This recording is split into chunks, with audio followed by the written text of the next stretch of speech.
고성의 당신 오늘은 내가 버리러 갑니다.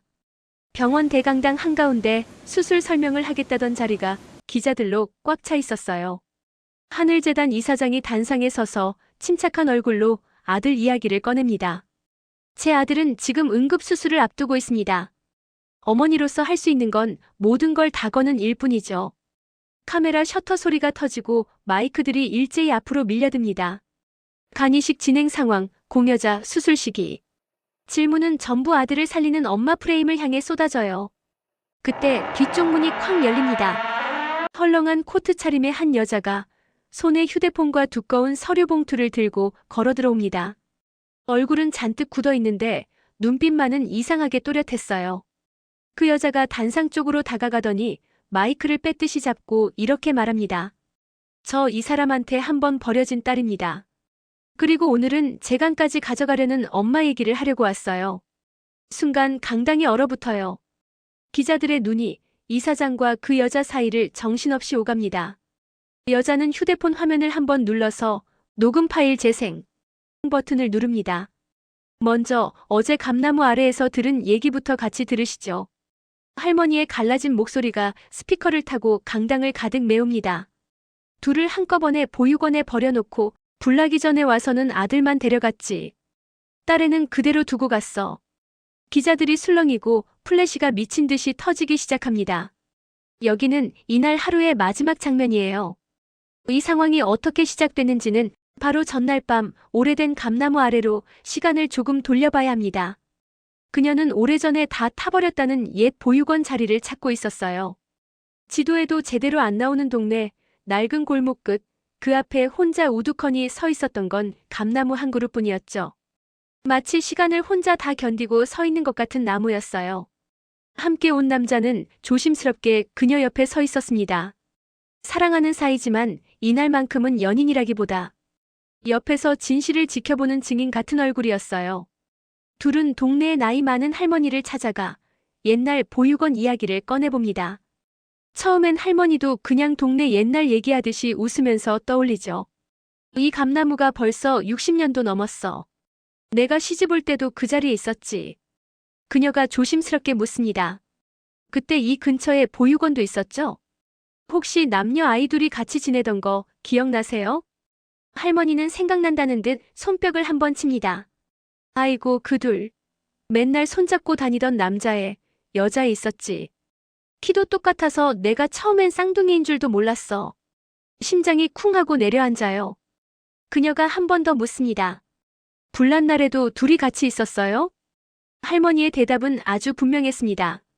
아니지. 그날은 딸에만 있었어. 그 엄마라는 여자가 불나기 전에 와서 아들만 데려갔거든. 둘 다 한꺼번에 버려놓고 아들만 내 새끼라고 데려가더니 딸애는 그냥 두고 가더라고. 나도 그게 기가 막혀서 그 여자 주민등록증이라도 복사해놨지. 나중에 애가 찾을까봐.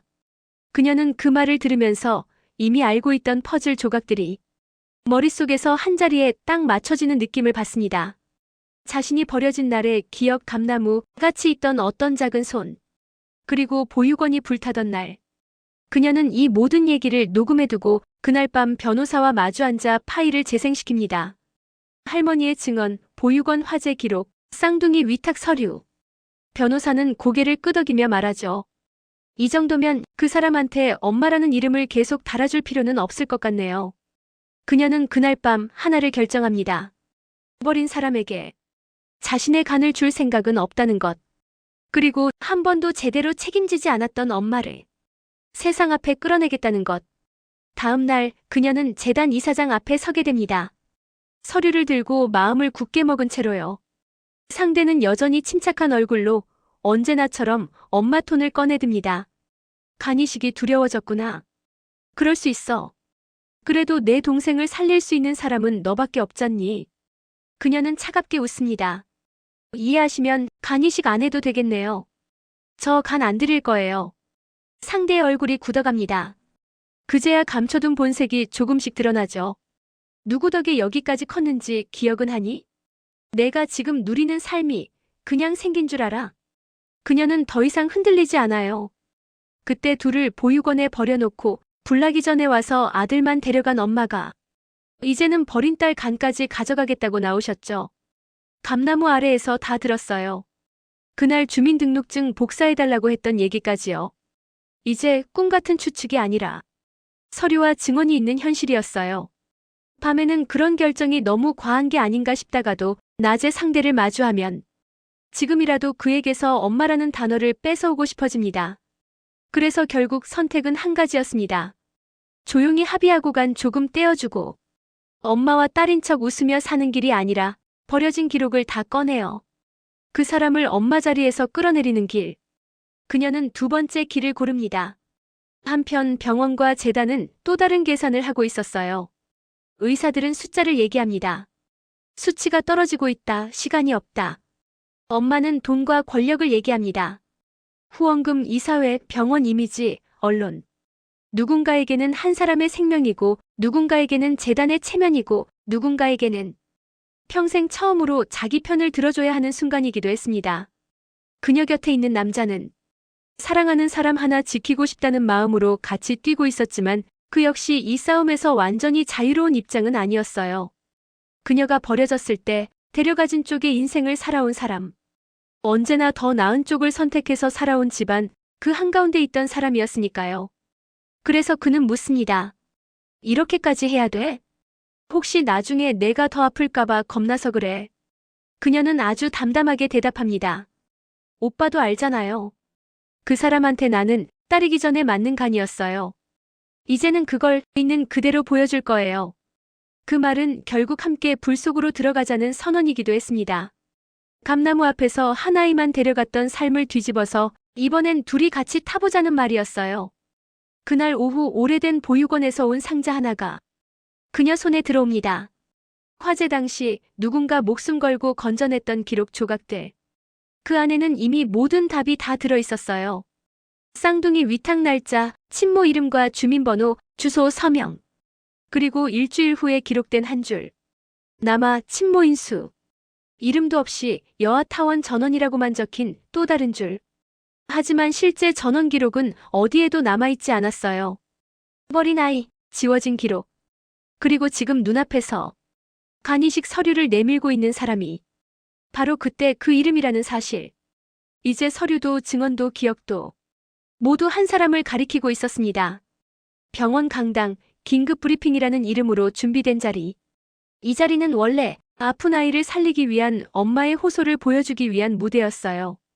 눈물 몇 줄 후원과 기부의 언어, 그리고 간이식에 동의하지 않는 나쁜 딸이라는 댓글들이 한꺼번에 따라붙을 예정이었죠. 하지만 그 무대에 먼저 오른 건 버려진 쪽이었습니다.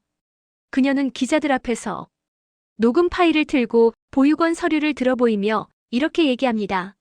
한 번은 둘을 버렸고 한 번은 아들만 데려갔고 이제 와서는 간이 맞는 딸을 다시 찾아와 자기 아들 살리는 재료로 쓰려고 한 사람의 이야기라고. 누군가는 감정이 과하다고 말하고 누군가는 너무 늦게 싸우기 시작했다고 말할지도 몰라요. 하지만 그녀 입장에선 이날이 처음이자 마지막으로 자기 편을 들어주는 날이었습니다. 버려졌던 날의 자신, 감나무 아래 남겨졌던 손, 보육원에서 불을 보며 울고 있던 작은 아이. 그 모든 과거가 처음으로 내 잘못이 아니었다고 말해주는 날. 그래서 그녀는 마지막으로 이렇게 정리합니다. 감나무는 한쪽 값만 있게 두지 않더라. 버려진 쪽도 언젠가는 있게 돼 있고 그때 먼저 떨어지는 건 열매가 아니라 버티고 있던 나뭇가지일 때도 있더라고. 오늘은 그 나뭇가지가 부러지는 날이라고. 그리고 그 부러지는 소리를 세상이 한 번쯤은 같이 들어줘야 한다고. 이날 이후로 이야기는 여기서 끝나지 않아요. 버린 기록이 공개된 순간부터 또 다른 서류 한 장이 서서히 그림자를 드러내기 시작합니다. 같은 이름, 같은 주소, 같은 해. 쌍둥이 말고 한 아이가 더 있었을지도 모른다는 흔적. 이 집안의 막장은 아직 바닥을 찍지 않았을 수도 있어요. 버린 엄마, 버려진 딸, 데려가진 아이, 그리고 어딘가에 더 남아있을지도 모르는 세 번째 아이의 그림자. 이 다음 이야기는 이제 막 새로운 바닥을 파고 들어갈 준비를 하고 있습니다.